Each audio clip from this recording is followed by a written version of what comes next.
ये कहानी 300 साल पहले की है। एक महिला को शादी के 12 साल हो गए थे, लेकिन उसे संतान सुख नहीं मिला था। बच्चे को पाने के लिए उस महिला ने न जाने क्या क्या उपाय किए थे। डॉक्टरों के पास गई थी, बाबा भक्तों के पास गई थी।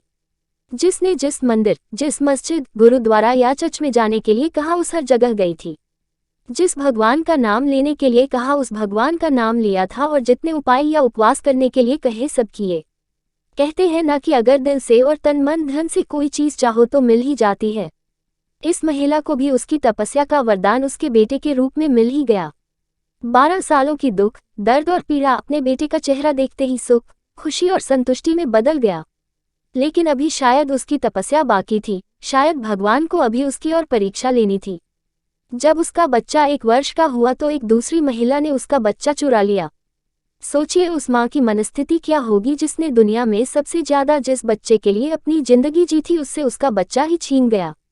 उसे ऐसा लगा जैसे किसी ने उसका बच्चा नहीं, उसके शरीर से उसकी आत्मा ही चुरा ली हो। उस दिन से उस माँ का जैसे खाना पीना सोना सब छूट गया था। उसे ना भूख लगती, ना प्यास लगती, ना नींद आती। हार मान जाए वह माँ कैसी। अपने बच्चे को ढूंढने में उसने जमीन आसमान एक कर दिया, और आखिरकार उसने अपने बच्चे का पता लगा ही लिया। वो पहुंच गई उस चोर महिला के पास अपने बच्चे को वापस लेने के लिए।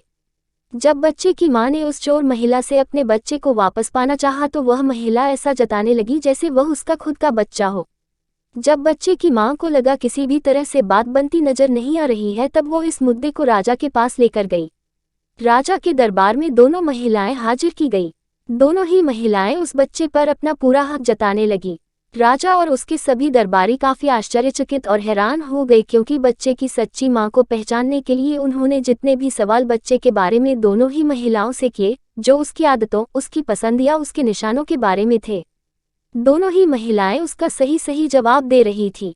जब इस समस्या का समाधान निकलता नजर नहीं आ रहा था तो राजा ने अपने खास और सबसे समझदार मंत्री से इसका निराकरण करने के लिए कहा।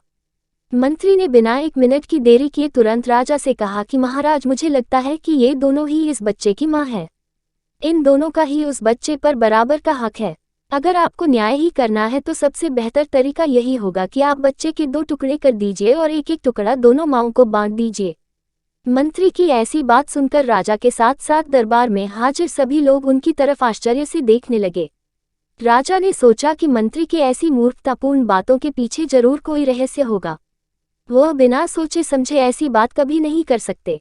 राजा ने तुरंत अपने सिपाहियों से कहा कि मंत्री की बात पर अमल किया जाए और इस बच्चे के 2 टुकड़े कर दिए जाएं। बच्चे की असली मां ने यह फैसला सुनते ही राजा के पैर पकड़ लिए और बोली, महाराज, मुझ पर इतना जुल्म मत कीजिए। आप चाहे तो बच्चे को उस महिला को दे दीजिए, लेकिन उसके 2 टुकड़े कर मत मारिए।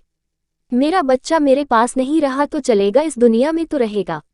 मंत्री जी ने राजा से कहा, महाराज, यही उस बच्चे की असली मां है और जो वहां पर शांत खड़ी है वह है चोर। राजा ने तुरंत उस बच्चे को उसके असली मां को सौंपने के लिए कहा और उस चोर महिला को फांसी की सजा सुनाई।